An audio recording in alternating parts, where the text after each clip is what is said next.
नमस्कार साथियों, मैं संयम जैन नई ताज़ा न्यूज़ में आपका स्वागत करता हूं। आदमपुर उपचुनाव के बाद से हरियाणा की राजनीति एकदम से गर्मा गई है। इसी गर्माती हुई राजनीति में एक और तड़का लगाने का काम किया है बरवाला से जेजेपी के पूर्व नेता विनय वत्स ने अभी 2-3 दिन पहले ही पार्टी छोड़ने की घोषणा की थी और अभी कुछ ही देर में वो प्रेस कॉन्फ्रेंस करके पार्टी छोड़ने का कारण जो है पूरे खुलकर बताने जा रहे हैं। उन्होंने पहले जो एक बयान जारी किया था उसमें कहा था कि पार्टी में वर्कर्स की जो है अनदेखी की जा रही है और उनकी सुनवाई नहीं हो रही, इसी वजह से वो अपनी जो पार्टी जो है जेजेपी काफ़ी समय से उससे जुड़े हुए थे उसको छोड़ रहे हैं। तो अभी जो प्रेस कॉन्फ्रेंस होगी उसमें वो खुलासा करेंगे किस वजह से, मुख्य क्या कारण रहे हैं जिसकी वजह से उन्होंने पार्टी छोड़ी है और क्या फ़र्क जो है पड़ने वाला है, ये तो आने वाला टाइम बताएगा। पर लेकिन अभी कुछ देर में हम सुनते हैं कि विनय वत्स ने किस लिए ये पार्टी छोड़ी है।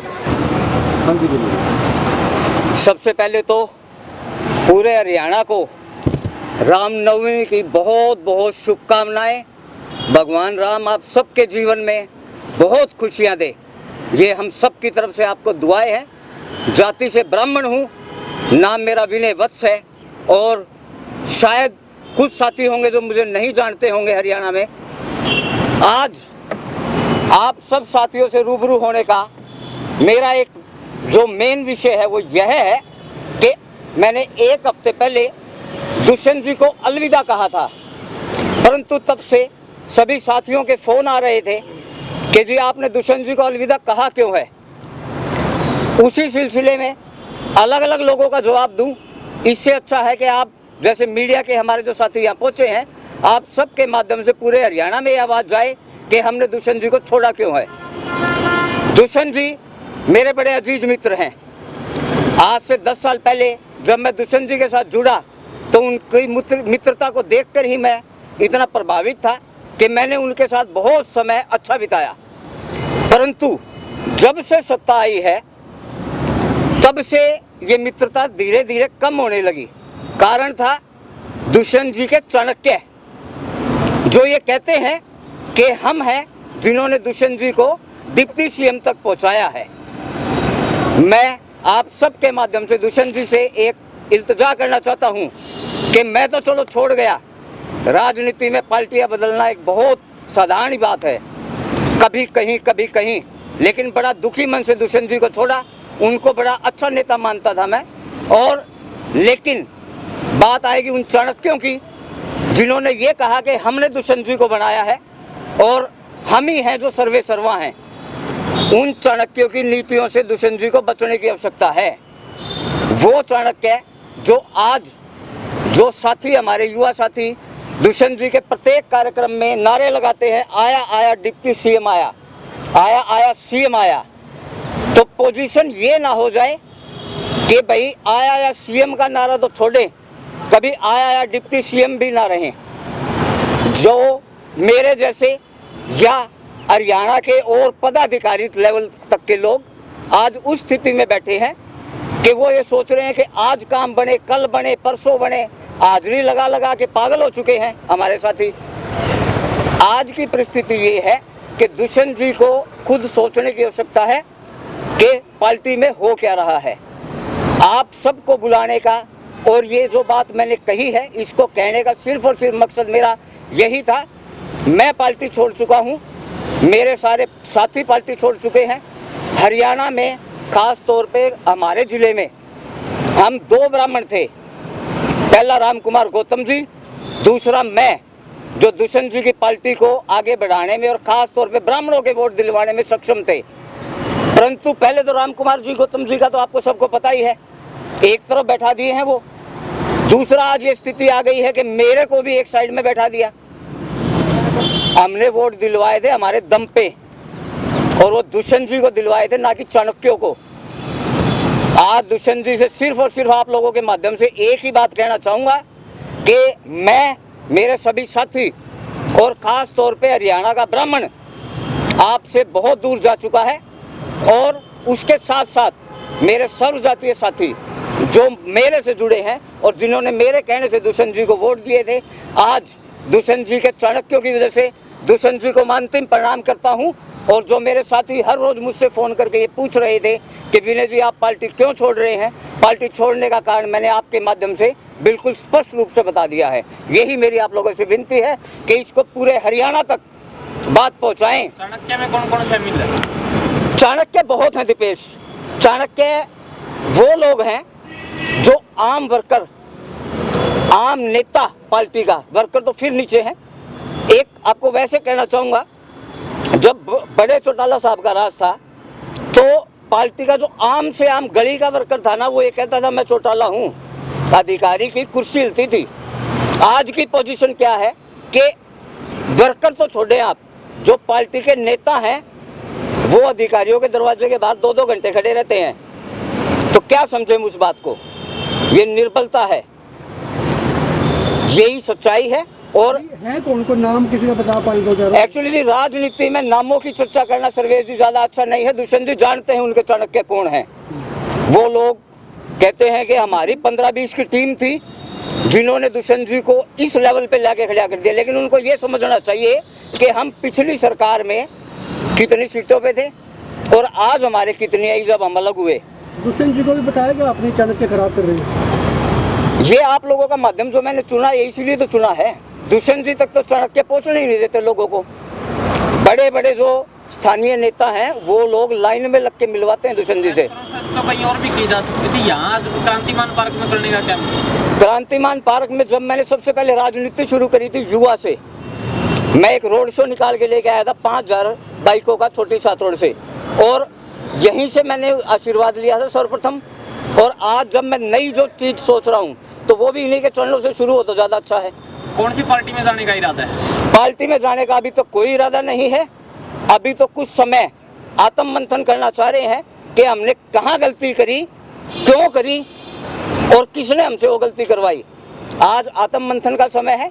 कुछ समय खुद पर दे रहे हैं, कुछ समय बाद देखेंगे, साथियों को बुला रहे हैं दिवाली के ऊपर, उनसे विचार विमर्श करेंगे कि क्या करना चाहिए भविष्य की राजनीति के लिए। जी, आपने दो बातें कही। एक आपने कहा कि कुछ चाणक्य खराब कर रहे हैं, दूसरा आपने कहा कि अधिकारियों के बाहर जो है, दफ्तरों के बाहर जो है वर्कर्स को काफ़ी इंतजार करना पड़ता है। तो अधिकारियों के बाहर की बात होगी वो सरकार के ऊपर बात आएगी, तो दो बातें अलग अलग हो गई। यहाँ समस्या बीजेपी की नहीं है। यहाँ जिस पार्टी से मैं हूँ हमारी कितनी चलती है, हमारी इसलिए नहीं चल पा रही है क्योंकि वो जो 5-7 लोग ऊपर बैठे हैं ना, वो लोग ही ये चाहते कि पहले हम लोग उनके पास जाएं, फिर वो लोग उन अधिकारियों को फ़ोन करें, फिर हम वहाँ जाएं। अब मेरे साथ खास तौर पे हिसार जिले का ब्राह्मण समाज जुड़ा हुआ है। उस ब्राह्मण समाज का दायित्व मेरा है, जवाबदेही मेरी है।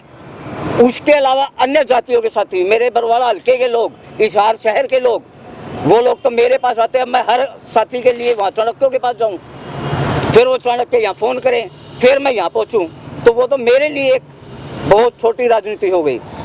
आज इसीलिए मैंने फिर ये फैसला किया कि अब यहाँ शायद पार नहीं पड़ने वाली। बीजेपी वालों की खूब चलती है, हमें भी नीचा दिखाने में कसर थोड़ी छोड़ी जा रही है।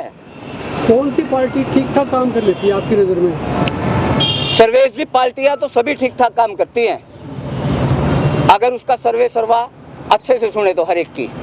यहाँ समस्या अच्छे से सुनने की है। तो आप दुष्यंत जी के सामने भी तो ये बातें आपकी रख सकते थे। दीपेश दुष्यंत जी से 2-3 बार इन बातों के विषय में चर्चाएं हुई, लेकिन उसका कुछ सकारात्मक पहलू मेरे सामने आया नहीं, इसीलिए फिर ये कदम उठाना पड़ा है। आपको क्या लग रहा है कि आपकी पार्टी का सर्वे सर्वा सही काम नहीं कर रहा है या गठबंधन का कोई असर है? मैं यहाँ गठबंधन पे बात नहीं करूँगा क्योंकि मैं सिर्फ मेरी पार्टी का नेता था। जो हमारे सर्वे सर्वा हैं वो तो एडमिनिस्ट्रेटर से घिरे हुए हैं। बाय चांस उदाहरण के तौर पे जब वो हिसार जिले में आते हैं ना, तो 3-4 महीने में एक बार आते हैं। आए, उनको सारा एडमिनिस्ट्रेटर घेर लेता है, डीसी, एसपी, उनके गार्ड। आगे की जो आम वर्कर, मैं आम वर्कर के तहत बात करूंगा कि आम वर्कर जब तक दुष्यंत जी से मिलने के लिए पहुंचता है ना, तब तक तो दुष्यंत जी का निकलने का समय हो जाता है। और पार्टी के 5-7 जो फिर वही चाणक्य, 5-7 जो चाणक्य है ना, वही उनके चारों तरफ घिरे रहते हैं। तो सर आपने जो नाम लिया वो तो बहुत बड़ी शख्सियत रहे हैं, तो इतनी बड़ी शख्सियत वो हैं क्या जिनका आप जिक्र कर रहे हैं? सर्वेश जी, ये जिक्र मुझे क्यों करना पड़ा? चाणक्य है ना, चाणक्य ब्राह्मण थे, मैं भी ब्राह्मण हूँ। चाणक्य वो इसलिए कहलवाना चाहते हैं कि आम वर्कर उनको नमस्ते करे। दुष्यंत जी सिंगल आदमी हैं, उन्होंने 5-7 छोड़े तो इसलिए थे कि पूरे हरियाणा को संभालेंगे। वो 5-7 जो छोड़े ना, वो लोग वो थे जिनको उनके घर का, गांव का पड़ोसी कुर्सी पर बैठने तक के लिए नहीं पूछता। अब उनको मिल गया पूरा हरियाणा मजा लेने के लिए। जैसे ही उनको पूरा हरियाणा नमस्ते करने लगा, तो नमस्ते करने के बाद आदमी धरातल से भी आसमान तक पहुंच जाता है। इन लोगों को ढूंढना पड़ेगा, वो चाणक्य कौन बता दे तो ज्यादा नहीं होती। पता है सर्वेश जी, अगर मुझे राजनीति छोड़नी होती ना तो मैं चाणक्य के नाम भी बता देता। राजनीति के कुछ मायने हैं, आप सीनियर पत्रकार हैं, आपको मेरे से ज़्यादा बखूबी पता है कि नामों की चर्चाएं जो आज मैं कहना चाहता था आप सबके माध्यम से, वो हर जगह पहुंच जाएगी बात। आपकी बातों से ये भी लगता है कि दुष्यंत चौटाला अपने वर्कर्स को कम टाइम देते हैं, कैसा? यही सच्चाई है। दुष्यंत जी तक तो पहुंचने ही नहीं देते ना हम वर्कर्स को। फिर आने वाले वक्त में क्या जनाधार रहेगा जेजेपी का? भाई ये तो समय बताएगा। अगर आज जैसी पोजीशन रही वर्करों की, ऐसे इग्नोर किया गया वर्करों को, लीडरों को इग्नोर किया गया, तो आगे क्या व्यवस्था कर पाएंगे? वोट तो वर्कर ही मांगता है पार्टी के लिए। चुनाव में आपकी क्या भूमिका रहेगी? आदमपुर उपचुनाव मेरी कॉन्स्टिट्यूंसी से बाहर की बात है, तो शायद मैं आपका जवाब नहीं दे पाऊंगा। भविष्य में क्या आप किसी का समर्थन करते हैं? नहीं, क्योंकि आप बरवाला के सीनियर लीडर रहे हैं, आप टिकट भी मांग रहे थे पिछले चुनाव में, तो जाहिर सी बात है, साथ लगता हल्का है तो दिलचस्पी हो जाती है। ऐसे में क्या देखते हैं सर्वेश जी?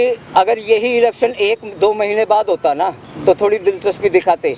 अभी तो जो मेरी 10 साल की पीछे की मेहनत थी ना, वो खराब हो गई है। मैं शायद सही जगह नहीं जुड़ पाया।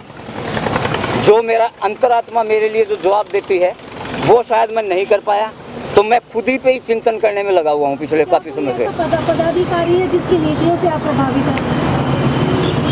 मैं तो साक्षी सिर्फ और सिर्फ दुष्यंत जी की नीतियों से प्रभावित था। वो एक बात कहते हैं, बोला जब भगत जो होता है सीधा भगवान को जानता है ना, तो उसको पुजारी की आवश्यकता नहीं होती।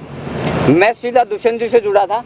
किसी समय ये जो भगवान की मैंने संज्ञा दी है, ये इसीलिए दी है क्योंकि जब मैं उनसे सीधा जुड़ गया तो मेरे को बीच में पुजारियों की आवश्यकता ही नहीं थी। लेकिन भगवान जब एक तरफ मुंह फेर ले और पुजारियों पे छोड़ दे मंदिर को, तो वो चीज़ फिर ज़्यादा दिन चलती नहीं है। भविष्य में क्या खामियाजा भुगतना पड़ेगा डिप्टी सीएम को? पता नहीं, डिप्टी सीएम साहब बड़े हैं। कितने समर्थकों के साथ में जेजेपी छोड़ी आप? भाई दीपेश, संख्या नहीं बताना चाहता मैं, संख्या में दिखाना चाहूँगा। आप सभी आमंत्रित हैं और कुछ ही समय में जब दिवाली के ऊपर मैं भव्य कार्यक्रम करूँगा, दिवाली से लगभग 20 दिन बाद, तो आप सबको संख्या का पता लग ही जाएगा। आप ये भी कहना चाह रहे हैं कि क्या सत्ता का नशा जो है दुष्यंत के फिर चढ़ चुका है? सत्ता का नशा तब चढ़ता है जब आप बहुत उलझुल तरीके से काम करें। यहाँ दुष्यंत जी बिल्कुल ठीक है, मैं बार बार आपसे यही कहना चाहता हूँ, मैं उनसे अलग हुआ हूँ लेकिन मेरे मित्रता में कमी नहीं आई है। समस्या नीचे वालों में है, जिन्होंने पार्टी वर्करों को, नेताओं को साइड लाइन कर दिया है। वो खुद को दुष्यंत समझने लगे हैं। वो ये चाहते हैं कि दुष्यंत हम हैं और लोग हमें ही पूछें, हमारे से ही सारी बातें अच्छे से करें और हम ही उनका समाधान करें। अभी आपने ये है कि अगर दुष्यंत जी अगर आपसे आप बातचीत करते हैं, आपकी समस्याओं का समाधान करते हैं, तो आप जेजेपी में दोबारा शामिल हो सकते हैं? भाई मैं बड़ा स्पष्टवादी आदमी हूँ। जब छोड़ दिया तो छोड़ दिया। मेरे शब्दों में आज तक मेरी आयु में कभी भी 19-21 का फर्क नहीं आया है। हाँ, मित्रता रहेगी लेकिन राजनीतिक बदलाव नहीं होगा। अभी आपने जिक्र किया भगवान और पुजारी का, कहीं इस पूरे मामले में कोई प्रसाद या चढ़ावे को लेकर तो कोई मतभेद नहीं है? प्रसाद की तो डिमांड कभी की नहीं उन्होंने। प्रसाद भी है मेरे पास, अगर प्रसाद की डिमांड होती तो प्रसाद भी चढ़ा देते। लेकिन जब पुजारी भगवान के पैरों के हाथ लगा देता है तो प्रसाद की तो कहीं बीच में बात रही नहीं। अभी आपने राम कुमार गौतम का जिक्र किया था, उनकी भी उपेक्षा हुई जी। उसका पार्टी छोड़ने से पहले राम कुमार गौतम से आपका कुछ जिक्र है? एक्चुअली जी, राम कुमार गौतम जी बड़े सीनियर साथी हैं। उनसे जो हमने शिक्षा ली है ना इस राजनीति की, जो हमारे सभी सीनियर साथियों से, राम कुमार जी की जो नीतियाँ हैं वो अलग हैं, मेरी जो नीतियाँ हैं अलग है। ना तो मुझे किसी से आशीर्वाद लेने की आवश्यकता, इतना मैं सक्षम हूँ कि मैं मेरी राजनीति खुद के भरोसे कर सकता हूँ। विनय जी, आखिरी सवाल है गहराई का, तो आपको पता होगा जेजेपी के अंदर कितने के लोगों ने पार्टियां छोड़ दी हैं, आपका कौन सा नंबर है? अभी रिसेंट में जो मैं बात करूं, पिछले 15 दिन में मेरा नंबर पहला था। उसके बाद बहुत से ऐसे साथी थे जिन्होंने पार्टियां छोड़ी हैं। उनमें से जिला अध्यक्ष से लेके पलवल की तरफ के सुरेंद्र सरोता जी हैं। उसके बाद में पार्टी के राष्ट्रीय उपाध्यक्ष शीला फोगाट जी और एक महिला हमारी और साथी थी नेत्री, जिन्होंने पार्टी छोड़ी है। पानीपत की पूरी इंसो टीम ने पार्टी छोड़ी है। एक बात और कहना चाहूँगा मैं, जब ये इलेक्शन आए ना 2019 के, तब जो टिकट वाला जो इंसिडेंट चला ना, उस समय पे अकेला मैं था जो बरवाला हल्के में टिका था। हमारे बड़े, आप शायद सभी जानते होंगे, हमारे बड़े अच्छे साथी थे तरुण जैन, वो पार्टी छोड़ गए। राजू तलवंडी था, वो पार्टी छोड़ गया। मुनीश गोयल जी थे बरवाला से, वो पार्टी छोड़ गए। सरकार बनी, उसके बाद जितेंद्र सोरान से तो शायद सभी परिचित हैं, जो अपने हिसार से इलेक्शन लड़े थे, वो पार्टी छोड़ गए। एक महिला नेत्री थी, बड़ी दबंगई से बात करती हैं, सूरा नाम है उनका, अनुसूरा जी, वो पार्टी छोड़ गई। तो सब ये जो घटनाक्रम घटा ना, ये सब उसी से मिलता जुलता है। आज मैं आप लोगों के सामने आ बैठा हूँ, वो लोग अपने चुपचाप पार्टी छोड़ गए, इतना ही फर्क था बस। क्या मैसेज देना था? मैसेज कुछ नहीं, मैं सबसे पहले तो यही आप लोगों के माध्यम से कहना चाहूँगा कि पूरा ब्राह्मण समाज पहले भी कभी इस परिवार के साथ जुड़ के ज़्यादा खुश नहीं था। हम जुड़े थे, हमने सोचा था शायद नया है तो बदलाव आएगा, लेकिन वो बदलाव की बजाय पूरा का पूरा ऐसा ही चल रहा है सिस्टम। तो मैं पूरे ब्राह्मण समाज से, मेरे लोगों से, मेरे अन्य जातियों के साथियों से विनती करता हूं कि मैं तो छोड़ चुका हूं भाई, अगली राम राम तारी। हिसार के क्रांतिमान पार्क में विनय वत्स ने प्रेस कॉन्फ्रेंस करते हुए जेजेपी के ऊपर बड़े आरोप लगाए हैं। उन्होंने कहा है कि कुछ ऐसे चाणक्य हैं जो पार्टी के कार्यकर्ताओं को और आम नेताओं को आगे नहीं बढ़ने देते हैं, दुष्यंत से नहीं मिलने देते हैं। दुष्यंत से जो सीधे जो लोग पहले जुड़े हुए थे, वो अब उनके साथ सीधे नहीं बातचीत कर सकते, उन्हें इंतजार करना पड़ता है, लंबा टाइम के लिए इंतजार करना पड़ता है। और कुछ ऐसे 5-6 चाणक्य हैं जो समझते हैं कि उनकी वजह से ही जेजेपी पार्टी चल रही है, और आज जो गठबंधन की वजह से जो सत्ता में, वो उन्हीं चाणक्यों की वजह से, उन्हें ऐसा लगता है। तो उन्हीं चाणक्यों से तंग आकर जो है विनय वत्स ने कहा है कि उन्होंने पार्टी छोड़ी है, लेकिन किस पार्टी में वो जाएंगे अभी इसका खुलासा उन्होंने नहीं किया। दिवाली के बाद उन्होंने कहा है कि एक बड़ा कार्यक्रम करेंगे, जिसके बाद अपने कार्यकर्ताओं के साथ मीटिंग करके तय करेंगे कि किस पार्टी में उन्हें जाना चाहिए, लेकिन अभी तक फिलहाल कोई तय नहीं कर पाए हैं। साथ ही उन्होंने दुष्यंत चौटाला को लेकर ये कहा है कि ब्राह्मण समाज जो है पहले ही चौटाला परिवार से काफ़ी कटा रहता था, लेकिन उनके माध्यम से उन्होंने जुड़ने की कोशिश की, लेकिन अब उन्हें वहाँ पर पूरा सम्मान नहीं दिया गया, उनकी सुनवाई नहीं हुई, तो इस वजह से वो छोड़ रहे हैं।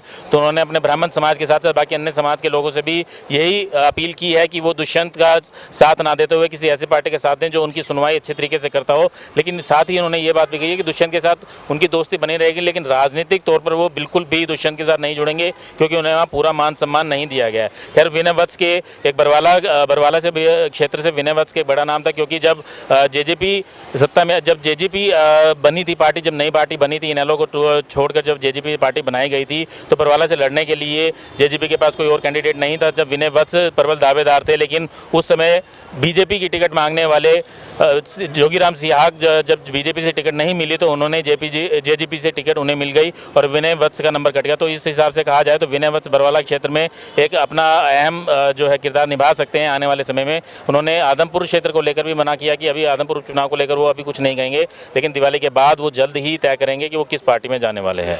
मैं संयम जैन, कैमरामैन अशोक के साथ, नई ताज़ा न्यूज़, हिसार। लेटेस्ट वीडियोस के लिए सब्सक्राइब करें हमारा चैनल नई ताज़ा न्यूज़ और दबाएं बेल आइकॉन ताकि आप मिस न करें कोई भी अपडेट।